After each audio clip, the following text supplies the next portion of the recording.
Tara, panoorin niyo ako maglinis ng aming makalat na kusina.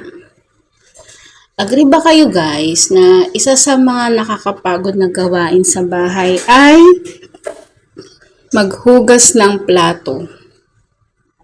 Kasi araw-araw, kumbaga oras-oras kung may kumakain, may uminom ng baso. So, hindi talaga natin maiwasan yung walang maruming baso, plato, or kutsara sa lababo. Kasi oras-oras tayong kumakain. Aminin natin, masarap kumain ng kumain kasi maraming blessing. Kaya, lagi nating na-appreciate ang mga blessing ni Lord.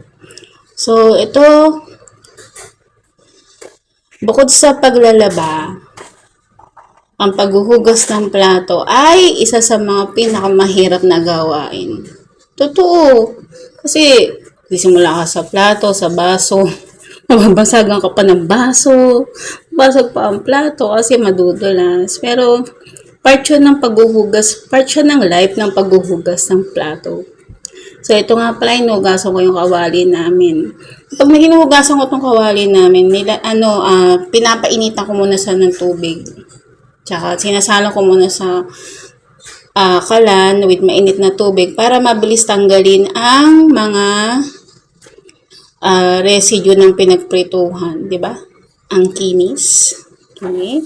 Tapos, syempre, mga bara-bara ng mga pinagsimian, nandyan, hindi naman maiiwasan yan. Tapos yan, hugas tayo ng plato. Guys, nakikita nyo ba yung gripo ko dyan? Ang kulit niyan. Para kang operator ng eroplano. Pwede siyang itaas, pwede ibaba. Kasi nasira na yung luma naming gripo eh. Kaya yan, nagpalit kami ng bago ngayon. Tapos ito yung pitchel namin. Bago siya, kaya ako siya hinuhugasan. Bagong bili. Kasi isa lang yung pitchel namin. So, mahirap. Pag isa lang ang pitchel, tapos matako pa kami sa tubig. Diba?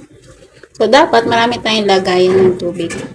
Tapos, meron ako diyang konting break time. So, naubusan na ako dito ng dishwashing na liquid. So, magre-refill ako ngayon. Okay. Magre-refill ako ngayon. And ito nga pala yung na-DIY kong liquid dishwashing. Napaka-effective nito guys. From Siksik liquid dishwashing liquid. Napaka-effective niya sa mga sebo. Okay? So, check niyo yung showcase ko dyan. Nandiyan yung product, and then may mga videos din ako na may link niya. Okay? Check nyo dyan. Mura lang yun, guys. And then, so, dito, linis ko maigi kasi galing to sa, sa stocks ng mall. So, yan, bumili ako. Nililinis ko siya ng maayos. Tapos, yan, may mga extra. Yan pa nga yung aso ko kanina. Extra din yan. Pero maghugas ng plato. Diba? Mahirap pero enjoy. Enjoy maghugas ng plato oras-oras. Kaya yung ibang nakikita natin na marumi yung platuhan nila, natural lang naman yun na marumi ang yung lababo, maraming nakatambak na hugasin kasi oras-oras tayong kumakain. So, don't blame yourself, mga mommies, kasi natural lang yan. Okay? And then, yan yung mga kutsara namin. Ganyan ako magkuskus ng mga kutsara.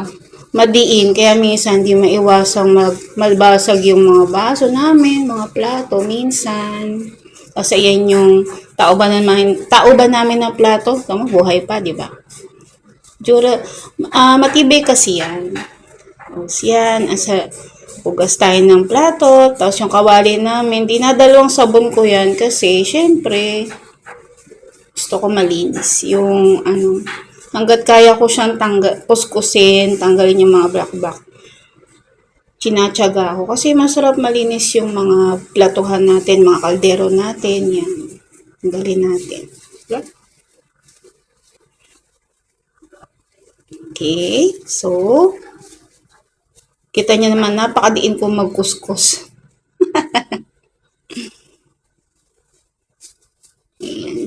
So, malinis na siya. Yes! Malinis!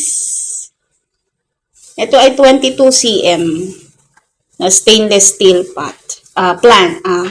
stainless steel pan.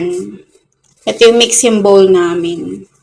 Bumili ako niyan kasi gusto ko meron kami mixing bowl para hindi na ginagamit yung mga mangkok namin para lang maggawa ng mga sariwang pagkain.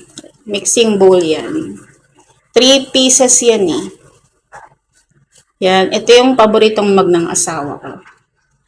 Okay? And then, so, abangan nyo guys, mapapagod na ako dyan. So,